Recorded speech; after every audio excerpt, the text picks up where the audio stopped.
વિદ્યાર્થી નમસ્કાર। આજે આપણે ધોરણ 12માં જીવ વિજ્ઞાનમાં પ્રકરણ નંબર 13 સજીવો અને વસ્તી।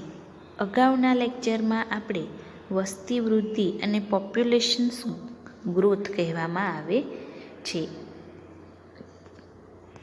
એની અંદર જન્મદર છે, મૃત્યુદર છે, અંતઃસ્થાનાંતર છે, બહિઃસ્થાનાંતર વિશે આપણે અભ્યાસ કર્યો હતો। આની અંદર એવા જન્મદર અને અંતઃસ્થાનાંતર, જન્મદરમાં કેટલા જન્મ લીધા છે, અંતઃસ્થાનાંતર એટલે કેટલા છે, ત્યારબાદ મૃત્યુદર કેટલા મૃત્યુદર થયેલા છે, મૃત્યુ પામેલા છે, બહિઃસ્થાનાંતર કેટલા અહીંયાથી જતા રહ્યા છે, એના વિશે આપણે અભ્યાસ કર્યો હતો। હવે એની અંદર વૃદ્ધિ નમૂનો વિશે આપણે અભ્યાસ કરીશું। અંગ્રેજીમાં એને ગ્રોથ મોડેલ્સ કહેવામાં આવે છે। શું વસ્તીની વૃદ્ધિ એટલે કે જ્યાં રહેતા હોય ત્યાંની વૃદ્ધિ, એનો સમયની સાથે કોઈ વિશિષ્ટ અને ભવિષ્ય એટલે કે જે સમયે તમે રહેતા હોવ તેની અંદર કેટલી વૃદ્ધિ થઈ, એની અંદર કેટલી વિશેષતાઓ તેમજ ભવિષ્ય ભાખવા યોગ્ય ભાત કે પ્રણાલિકા એટલે કે પ્રેડિક્ટેબલ્સ પેટર્ન દર્શાવે છે। એક ટેબલ દર્શાવે છે કે કેટલા વૃદ્ધિ જન્મ લીધો છે, કેટલા મૃત્યુદર છે, તેમજ કેટલા અંતઃસ્થાનાંતર છે, તેમજ બહિઃસ્થાનાંતર થયેલા છે, તે શું છે એક પ્રેડિક્ટેબલ દર્શાવે છે। આપણે આપણા દેશમાં નિરંકુશ એટલે કે અનબ્રિટલ માનવ વસ્તી વૃદ્ધિ તથા તેના દ્વારા ઉદ્ભવતી સમસ્યાઓ વિશે ચિંતિત છીએ। તેથી જો કુદરતમાં જુદી જુદી વસ્તુઓ આ જ પ્રકારે વર્તે કે વૃદ્ધિ પર થોડો અંકુશ એટલે કે સ્ટ્રેન દર્શાવે તો તે માટે આપની જે જિજ્ઞાસા સ્વાભાવિક છે, તેમજ વસ્તી વૃદ્ધિને કેવી રીતે નિયંત્રણમાં રાખી શકાય તેના વિશે કદાચ પ્રકૃતિ પાસેથી એક બે બોધપાઠ શીખી શકીએ છીએ। તો જોઈએ આપણે આની અંદર બે બોધપાઠ છે। એક આપણે આજે જોઈશું ચરધાતાકીય વૃદ્ધિ, અંગ્રેજીમાં એને એક્સપોનેન્શિયલ ગ્રોથ કહેવામાં આવે છે। અહીં કોઈ વસ્તીની અબાધિત વૃદ્ધિ એટલે કે યુનિપેડલ ગ્રોથ માટે જે સંશોધન કે જે સ્ત્રોત એટલે કે ખોરાક અને જગ્યાની ઉપલબ્ધિ દેખીતી રીતે આવશ્યક છે। એટલે કે અહીંયા આપણે જોઈએ તો અબાધિત વૃદ્ધિ છે માટે જે સંશોધન કરીએ કે આ જે અબાધિત વૃદ્ધિ છે એના માટે સંશોધન કે સ્ત્રોત એટલે કે ખોરાક અને જગ્યા છે એ ઉપલબ્ધિ દેખીતી રીતે આવશ્યક છે। આદર્શ રીતે જ્યારે નિવાસસ્થાનમાં સંશોધનો કે સ્ત્રોતો અમર્યાદિત હોય છે, કેટલા હોય છે અમર્યાદિત જોવા મળે છે। અમર્યાદિત એટલે કે રહેવા માટે ખોરાક તેમજ જગ્યા વગેરે જોવા મળે છે, એટલે કે અમર્યાદિત હોઈ શકે છે। ત્યારે દરેક જાતિ તેની સંખ્યામાં વૃદ્ધિ કરવાની તેની જન્મજાતિ જે શક્તિનો સંપૂર્ણપણે અનુભવ કરવાની ક્ષમતા ધરાવે છે। દરેક જાતિ એટલે કે જાતિ કોઈ બી રહી શકે, જાતિ સંખ્યામાં એટલે કે કેટલી સંખ્યા છે જાતિની અંદર વૃદ્ધિ કરવાની તેની જન્મજાત શક્તિનો સંપૂર્ણપણે અનુભવ કરવાની ક્ષમતા ધરાવે છે। જેવું કે ડાર્વિન જ્યારે પ્રાકૃતિક પસંદગીનો તેનો સિદ્ધાંત વિકસતો હતો ત્યારે અવલોકન કર્યું હતું, ત્યારે ચરધાતાકીય એટલે કે ભૌમિતિક શૈલી એટલે કે જિયોમેટ્રિક ફેશનમાં જે વસ્તી હતી એટલે કે ચર ધાતાકીય અથવા તો કે ભૌમિતિક શૈલી એટલે કે જીઓમેટ્રિક ફેશનમાં વૃદ્ધિ હતી. એટલે કે આટલા ટાઈમે એ પોતાની રીતના જીઓમેટ્રિક કર્યું હતું ત્યારે આટલી વસ્તી વૃદ્ધિ હતી. જો એન કંદની વસ્તીમાં જન્મદર એટલે કે એન જે વસ્તી ગીચતા છે, એન જે છે એ શું છે? વસ્તી ગીચતા છે. જન્મદર એટલે કે કુલ સંખ્યા નહીં પરંતુ પ્રતિ વ્યક્તિ જન્મ એટલે કે પ્રતિ વ્યક્તિ જન્મ હોય તો બી રૂપે તથા મૃત્યુદર એટલે કે પ્રતિ વ્યક્તિ મૃત્યુ દર ડીના રૂપે પ્રસ્તુત કરવામાં આવે છે. એટલે જન્મદર માટે બી હોય છે અને મૃત્યુદર માટે ડી સ્વરૂપે દર્શાવવામાં આવે છે. ત્યારે એકમ સમયાવધિ એટલે કે તે ટાઈમનો સમય છે, સમયાવધિ એટલે કે દરમિયાન વધારો છે કે ઘટાડો તેમજ જોઈએ તો એન છે તે વસ્તી ગીચતા છે, બી છે એ શું છે? જન્મદર છે, ડી છે એ શું છે? મૃત્યુદર છે. તો એકમ સમયમાં થતો વસ્તીમાં થતો વધારો કે ઘટાડો, વધારો એટલે કે જોઈએ તો અહીં D N upon D T એટલે કે એકમ સમયમાં વસ્તીમાં થતો વધારો કે ઘટાડો. ત્યારબાદ જોઈએ અહીં માનો કે બી એ શું છે? શું જોવા મળ્યું હતું? જન્મદર. ડી એટલે મૃત્યુદર ઇઝ ઇક્વલ ટુ આર છે. આર શું છે? ત્યારે જોઈએ તો અહીં D N upon DT is equal to R N આપ્યું છે. અહીં આર શું આપ્યું હતું? આર અહીંયા આગળ પ્રાકૃતિક વૃદ્ધિનો આંતરિક દર આપ્યો હતો. અહીંયા જોઈએ તો બી માઇનસ ડી તો જન્મદર અથવા તો માઇનસ મૃત્યુદર is equal to R. R શું આપ્યો છે? પ્રાકૃતિક વૃદ્ધિનો આંતરિક દર આપ્યો છે. ત્યારબાદ અહીં આર એ શું છે? કે આર પરથી વસ્તી ઘટે પણ છે, અહીંયા ઘટે પણ છે અને વધે પણ છે. જ્યારે આર મૂલ્ય વધારે મળે છે, આર શું છે? વધારે મૂલ્ય મળે છે.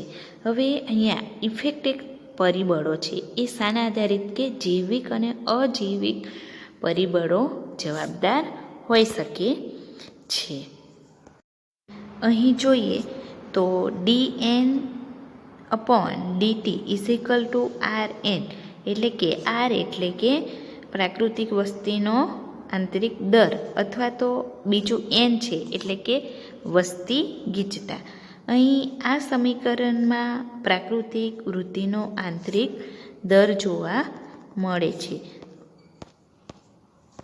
અહીં ઇન્ટ્રિન્સિક રેટ અથવા તો નેચરલ ઇન્ક્રીસીસ કહેવામાં આવે છે તથા તેને વસ્તી વૃદ્ધિ પર કોઈ પણ જૈવિક કાં તો અજૈવિક પરિબળો અસર એટલે કે પ્રભાવને નક્કી કરવા માટેના ખૂબ જ મહત્ત્વનો માપદંડ માનવામાં આવે છે. અહીંયા આગળ જોઈએ તો આરના મૂલ્યનું પરિણામ એટલે કે આરનું મેગ્નિટ્યુડ વિશે તમને થોડોક ખ્યાલ આપવા ઉદાહરણ સ્વરૂપના જે નોર્વેના ઉંદરો માટે જે આરનું મૂલ્ય કેટલું હોય છે? ઇઝ ઇક્વલ ટુ 0.015 છે. આ MCQ માટે પૂછી શકે છે. નોર્વેના ઉંદરનું આરની કિંમત કેટલી? તો એનું મૂલ્ય કેટલું છે? તો 0.015 છે. તથા લોટમાં પડતી રાતી જીવાત એટલે કે ધનેડા અને ફ્લોર બીટલ માટે આરની કિંમત 0.12 છે. જ્યારે આપણે અહીં 1981માં ભારતમાં માનવ વસ્તી જ્યારે આરનું મૂલ્ય 0.0205 હતું. ભારતમાં આ MCQ માટે પૂછી શકે છે. 1981માં ભારતમાં માનવ વસ્તી માટે આરનું મૂલ્ય 0.0205 હતું અને વર્તમાન આરનું મૂલ્ય કેટલું હશે તે શોધો. તો તેના માટે અને ગણતરી માટે તમને જન્મદર તેમજ મૃત્યુદરની જાણ હોવી જરૂરી છે. અગાઉના લેક્ચરમાં આપણે જોયું હતું. હવે ઉપર આપવામાં આવેલ જે સમીકરણ વસ્તીની ચરધાતાકીય કે ભૌમિતિક વૃદ્ધિ ભાત વર્ણન છે. અહીંયા ગાડી જોઈએ તો એનું સમીકરણ જોઈએ તો જ્યારે આપણે વસ્તી ગીચતા n, અહીંયા આપ્યું છે વસ્તી ગીચતા n, સમય એટલે t ની સાપેક્ષે આલેખિત કરીએ છીએ ત્યારે તેની ફલશ્રુતિ કેવા આકારનું હોય છે? જે આકારનો વક્ર મળે છે. જે આલેખ જોઈશું આપણે એ કેવા આકારનો મળે છે? જે આકારનો જોવા મળે છે. તમે મૂળભૂત કલન ગણતરીની વિશિષ્ટ પદ્ધતિથી પરિચિત છો તો ચરધાતાકીય વૃદ્ધિના સંકલિત સ્વરૂપને નીચે પ્રમાણે અલગ તારવી શકીએ. અહીં આલેખ કેવા આકારનો જોવા મળે છે? જે આકારનો જોવા મળશે. અહીં આકૃતિ જોઈએ. અહીં શું બતાવ્યું છે? એનો સમય બતાવ્યો છે. ટી એટલે એનો સમય બતાવેલો છે. અહીંયા બતાવ્યું છે વસ્તી ગીચતા એટલે કે n દર્શાવેલું છે. જ્યાં આપણે એટલે અહીંયા ગાડી જેમ જેમ સમય વધે તેમ તેમ વસ્તી ગીચતા વધારો થાય છે. એટલે કેવું છે? આ અમર્યાદિત કહેવામાં આવે છે. અને આ કયા આકારનો જોવા મળે છે? જે આકારનો જોવા મળે છે. અહીં આપણે હવે જોઈશું તો સૌપ્રથમ dn dt rn એને બીજી કઈ રીતના લખી શકીએ? તો અહીંયા nt n0 e raised to rt. હવે અહીંયા દર્શાવેલ છે કે n, તો n શું દર્શાવે છે? t સમય પછી વસ્તી ગીચતા એટલે કે મૂળ વસ્તુ છે તે પછીની જે વસ્તી ગીચતા. ત્યારબાદ જોઈએ n0 એટલે કે n0 એટલે શૂન્ય સમયે વસ્તી ગીચતા એટલે કે મૂળ વસ્તી ગીચતા. પછી r એટલે પ્રાકૃતિક વધારાનો આંતરિક દર. પછી ઈ જોઈએ તો પ્રાકૃતિક લઘુગુણકનો આધાર. આ MCQ માટે તમને ક્વેશ્ચન પૂછી શકે. 2.71828 છે. હવે આ જે છે અમર્યાદિત સ્ત્રોતની પરિસ્થિતિઓમાં ચરધાતાકીય રીતે વૃદ્ધિ પામતી કોઈપણ જાતિ ઓછા સમયમાં ખૂબ જ વિશાળ વસ્તી ગીચતા સુધી જાય છે.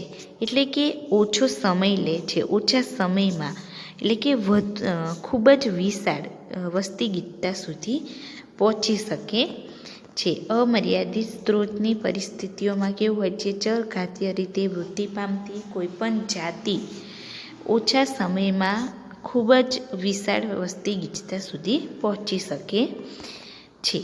અહીં ડાર્વિન દર્શાવ્યું છે કે હાથી જેવું ધીમું વૃદ્ધિ પામતું પ્રાણી પણ તેની વસ્તી ગીચતામાં રોક ન હોવા પર અંકુશના અભાવ એટલે કે એબ્સન્સ ઓફ ચેક્સ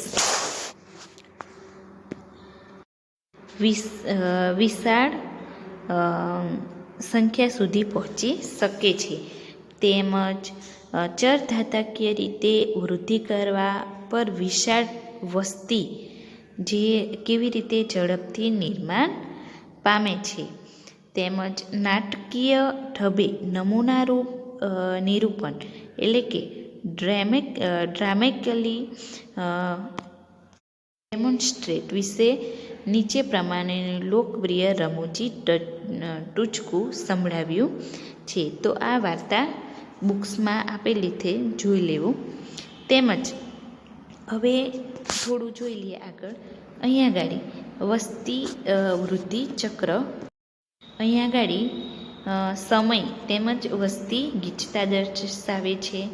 તેમજ અહીંયા સૂત્ર આપ્યું છે dN/dt=RN. બીજા કયા સ્વરૂપમાં લખી શકીએ? તો આ સ્વરૂપમાં લખી શકીએ. એના વિશે પૂર્ણ રીતના માહિતી આપી છે. અહીંયા આ ખાસ ધ્યાન રાખવું કે પ્રાકૃતિક લઘુ ગુણકનો આધાર છે તો કેટલો છે એ ધ્યાન રાખવું. ત્યારબાદ કેવા આકારનો જોવા મળે છે? તો જે આકારનો વક્ર જોવા મળે છે. અહીંયા જોઈએ તો એ નંબર, જ્યારે પ્રતિક્રિયાઓ વૃદ્ધિને સીમિત કરતી નથી ત્યારે આલેખનો ચર ઘાતાંકીય છે. આ જે છે કેવો છે? સીમિત કરતા નથી ત્યારે આલેખ જોવા મળે છે. જ્યારે અહીંયા બી નંબર જે છે તો જ્યારે પ્રતિક્રિયાઓ વૃદ્ધિની સીમિત કરે છે ત્યારે આ આલેખ